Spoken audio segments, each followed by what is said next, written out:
Et donc la question c'est pourquoi je trompe? Qu'est-ce qui fait que je trompe? Salut à toi, ici c'est Zenrela et cette semaine on va parler de tromperie. Et je t'ai déjà expliqué ce qu'est tromper dans la vidéo précédente ici. Et aujourd'hui on va s'interroger sur pourquoi je trompe. Alors tromper, de nouveau, rapidement, que je l'ai expliqué dans la vidéo précédente, mais qu'est-ce que c'est tromper? Tromper, ça va être sortir du cadre qu'on a prévu avec notre partenaire. Et de nouveau, toute l'explication est dans la vidéo précédente, et je sais que c'est pas bien, je sais que c'est pas juste, je sais même que ça va faire mal, mais il y a quelque chose qui fait que je le fais quand même. Et quand je le fais à répétition, quand je suis un serial trompeur ou trompeuse, quand je le fais à répétition, ce que je vais t'expliquer dans cette vidéo, c'est qu'à ce moment-là, c'est parce qu'il y a un programme. Il y a un truc chez toi qui fait que tu ne peux pas t'empêcher de le faire. Et on va réfléchir un petit peu là-dessus ensemble. Donc, de nouveau, il y a le fait de tromper juste une fois, et même parfois, c'est la fois qui va faire qu'on va tromper l'autre parce qu'on est tombé amoureux, ou voilà, où il y a quelque chose presque, on va dire, de plus romantique dans l'aventure. À ce moment-là, c'est plus une aventure qu'une tromperie, et qui peut faire qu'à un moment, on se sépare et on va vers l'autre. Ce qui est un truc un petit peu différent. Ici, on va surtout parler dans les moments où c'est fait avec répétition. Et alors, une petite pause. Une petite pause pour les personnes qui peuvent regarder cette vidéo et qui ont été trompées. Si vous avez été trompé, vous avez été dans celle qui s'est fait avoir, ne prenez pas ce que je vais dire pour vous. Ne prenez pas ça personnellement. Je suis juste ici occupé à expliquer. Qu'est-ce qui fait qu'on tombe là-dedans? Parce que du coup, si on comprend, on peut sortir de ce mécanisme-là. Et c'est quelque chose qui vont pouvoir paraître pour des excuses pour vous. Non, c'est juste une explication. Parce que la première chose à faire si on veut régler un problème, c'est pouvoir l'expliquer. Et à partir de là, on peut le régler. Et la troisième vidéo de pourquoi est-ce que je suis trompé va plus t'intéresser à ce moment-là. Et donc, de nouveau, si je le fais à répétition et que je ne peux pas m'en empêcher, il va y avoir différentes raisons. Par exemple, ça peut être la raison la plus simple, c'est que je ne suis pas fait pour être en couple. J'ai voulu y croire parce que lui ou elle m'a convaincu et que je voulais faire plaisir, mais en réalité non. Simplement, je ne suis pas fait pour être en couple, je ne suis pas fait pour être avec une seule personne, je ne suis pas fait pour ça. Voilà, bien ou mal, pour le moment, c'est pas ma came. Ensuite, quelque chose qui est très fréquent, qui peut aussi intervenir dans celui qui a la sensation que c'est pas fait pour lui, c'est parce que c'est quelque chose que j'ai vu dans mon enfance. J'ai vu à répétition, et même parfois je l'ai vu dans toute ma famille. Par exemple, moi j'ai connu quelqu'un, ma première petite amie, c'était pas dans la tromperie, mais c'était dans la violence. Moi qui n'avais jamais connu de la violence dans ma famille, mon père n'avait jamais frappé ma mère ou mon père nous avait jamais frappé, eh bien je suis arrivé dans une famille où tout le monde buvait et tout le monde se cognait dessus. Ça veut dire qu'il y avait dans la famille de ma petite amie, de mon ex-petite amie, et il y avait aussi chez les oncles, chez les tantes, autant du côté paternel que maternel, les grands-parents, ils buvaient tous et ils cognaient tous leurs femmes. Et moi, j'étais... et donc, quand on s'est séparés, elle m'a frappé. Elle m'a frappé, mais j'ai bien senti que le but, c'était que je lui en retourne une. Parce que, tout d'un coup, ça rendrait les choses plus normales, quoi. Sauf que moi, jamais je n'irais frapper une fille. Voilà, c'est pas dans mes programmes, donc je ne l'ai pas fait. Et ça a été très perturbant pour elle. Et bien, dans l'entreprise, c'est pareil. Parfois, il y a des familles où le père a trompé la mère a trompé le père, que l'oncle, machin, le grand-père était déjà un coureur de jupons, ou la grand-mère a trompé le grand-père qui s'en est jamais remis, ou quoi que ce soit. Donc ça veut dire que au niveau familial, ce modèle était très présent. Et donc, inconsciemment, je crois que dans le couple, c'est ce qui se fait. Et donc, voilà, c'est tout, ça se fait. Et même parfois, il y a des gens qui vont tromper alors qu'ils disent « la personne ne me plaît pas du tout, j'ai pas envie, mais voilà, c'est comme ça. » Il y a un truc inconscient. Et au fait, en réalité, tout ce que je vais te citer ici, à chaque fois, ce sont des programmes. Ce sont des programmes inconscients qui ont été construits et qui vont s'exprimer inconsciemment. Ça veut dire que des fois, c'est un truc comme ça que je ne peux pas m'empêcher de faire. Et de nouveau, ce n'est pas une excuse. C'est juste un truc qui s'enraye. On a 1000 fois la possibilité de dire non pendant le processus, mais voilà, il y a un truc qui fait que le non n'est pas dit, l'arrêt n'est pas acté, et on continue jusqu'au bout. Ensuite, un truc très fréquent, il y a le besoin de se prouver qu'on peut coucher avec l'autre, qu'on peut séduire l'autre. Et celui-ci et ce que je vais dire le prochain sont très proches, donc je vais tout de suite les mettre ensemble. Il y a un truc au niveau du pouvoir. Du pouvoir de 1, je suis capable de me taper 3 petits points.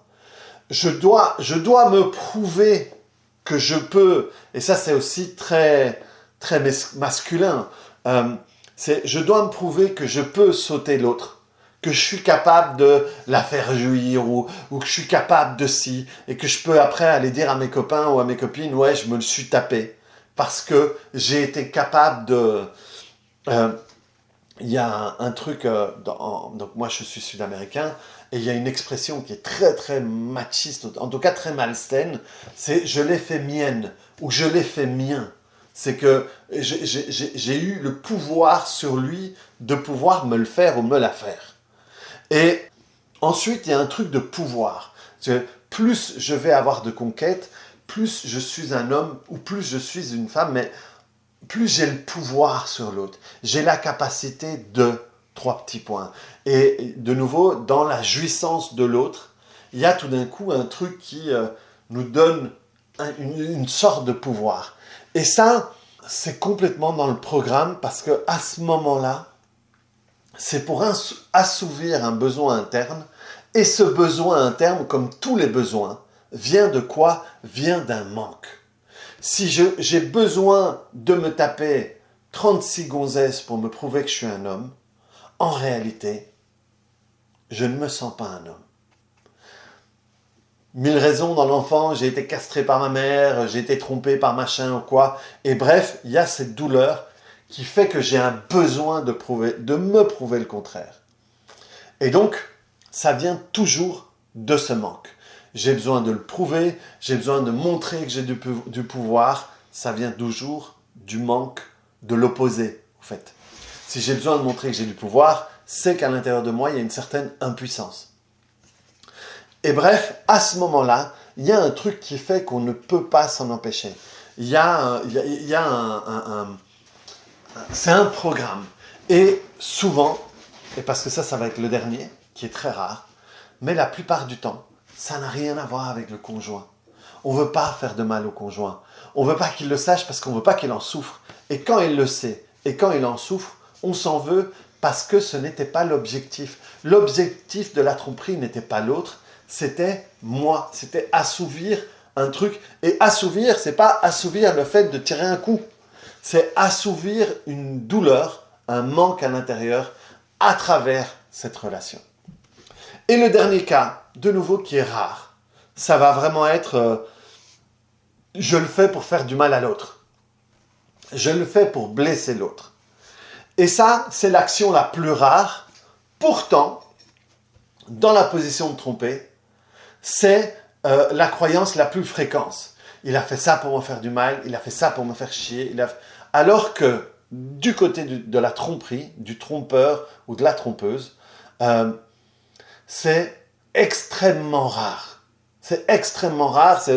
Quand c'est fait, c'est souvent par vengeance, peut-être parce que l'autre l'a fait, et donc on va aller coucher avec le meilleur pote juste pour lui faire du mal, ou avec sa meilleure amie juste pour faire du mal, ou avec sa sœur, son frère, enfin des trucs glauques juste pour faire du mal. Et ça, du côté du trompeur, c'est très rare. Donc, quand on va tromper à répétition, c'est la plupart du temps pour assouvir un manque ou une douleur à l'intérieur. Alors que quand on le fait, on a la sensation que pas du tout.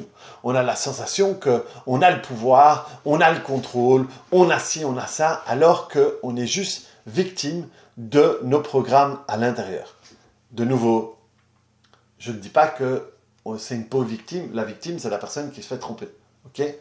Mais juste qu'à ce moment-là, on est victime de nos programmes intérieurs qui nous font faire quelque chose. C'est comme l'addiction. En fait, on le fait pour ne plus sentir une douleur à l'intérieur. Et ça, ce sont les raisons pour lesquelles on trompe comme ça de manière répétée, conjoint après conjoint, ou le même conjoint encore et encore. Et après, peut s'engager, peut commencer à sortir de la culpabilité, du machin et tout, qui peut emmener à ce moment-là cette culpabilité vers peut-être de l'alcoolisme ou quoi que ce soit, parce qu'on a mal, parce qu'on s'en veut, parce qu'on sait qu'on n'est pas le mari qu'on voudrait être, l'épouse qu'on voudrait être, le modèle de père ou de mère qu'on voudrait être. Et du coup, ça va nous diminuer dans ce qu'on sent de nous. Et le fait de se diminuer de ce qu'on sent de nous, à un moment, pour essayer de relever la barre, qu'est-ce qu'on va faire? On va retourner tromper pour nous donner l'illusion qu'on est ci ou qu'on est ça. Et là, on a une boucle qui n'arrête jamais. Et que de nouveau, contrairement à ce que peut croire la personne trompée, l'autre n'est pas en train de vivre sa meilleure vie. Il y a le moment de la drague, de la consommation qui peut être agréable, mais c'est un moment infime à côté de tout le reste. Tout le reste qui va être l'expression de ce truc à l'intérieur. Donc, si toi tu es dans le rôle du trompeur ou de la trompeuse et que tu en as marre, ce que tu dois travailler, c'est ça. C'est ce que tu sens à l'intérieur quand tu n'es pas bien, quand tu as juste terminé. Parce que pour un homme, tout ce qu'il y a après l'éjaculation, ça redescend tout de suite. Et on redescend tout de suite dans un espèce de mal-être. Et bien ce mal-être, c'est ça que tu dois travailler. Pour les femmes, ça peut être différent. Ça peut se passer à un autre moment. Mais ce qui va être important, c'est travailler sur ce mal-être. Travailler sur ce qui fait que tu n'es pas capable de le dire, tu n'es pas capable d'en parler, tu n'es pas capable de l'assumer, parce qu'il y a ce qui nous appartient, ou parfois, il y a aussi la tromperie parce qu'on n'est pas heureux dans notre couple. Et qu'on ne veut pas foutre la famille en l'air ou quoi que ce soit, mais on n'a pas ce qu'on veut, il ne se passe plus rien ou quoi que ce soit. Et là, de nouveau, c'est une troisième branche. Mais donc, le problème, c'est qu'à chaque fois, il y a des choses qu'on va taire. À chaque fois, il y a des choses qu'on ne va pas être capable de s'avouer parce qu'il y a une douleur. Et mon conseil est le même à chaque fois, c'est trouve la douleur. Travaille-la. Fais la paix avec ça. Et à partir de là, tu vas avoir des choix qui vont s'ouvrir en face de toi.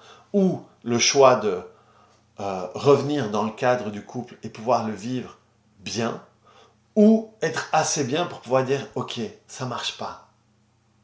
Ça ne marche pas, donc autant qu'on arrête ici. » Pour que chacun ait l'option de reconstruire autre chose sur de meilleures bases ailleurs. Mais ça, tu vas pouvoir le faire sereinement que quand tu auras travaillé ce qui se passe sur toi. Ce qui se passe à l'intérieur de toi. Donc voilà, de nouveau une vue d'ensemble sur le trompeur ou la trompeuse et qu'est-ce qui fait qu'on peut se retrouver comme ça de manière inconsciente à répéter la tromperie. Donc voilà, si jamais ça te parle, clique sur le bouton j'aime. Si tu as des commentaires supplémentaires, clique, tu peux me laisser les commentaires et à nouveau, si tu as été trompé, je peux comprendre qu'il y a des choses qui t'activent et des choses qui t'emmerdent dans ce que j'ai dit. Je comprends. Parce que tu peux avoir la sensation qu'on minimise ou on excuse. C'est pas du tout ça. On essaie juste d'expliquer un phénomène pour pouvoir l'enrayer et partir sur autre chose. Donc, si tu es activé, je comprends. Et la prochaine vidéo, elle va plus te parler à toi. De nouveau, tout ça part de traumatisme. Part de traumatisme et crée d'autres traumatismes. Donc, si tu veux en savoir plus sur les traumatismes, en dessous, il y a le lien vers le portail vers la liberté, qui est un groupe Facebook gratuit dirigé uniquement sur les traumatismes que j'anime avec mon équipe et où il y a du contenu que je ne pose pas ailleurs. Et là, je suis accessible pour répondre à tes questions. Donc, clique en dessous et connecte-toi à ce groupe. On se voit sur la prochaine vidéo sur pourquoi suis-je trompé. Salut!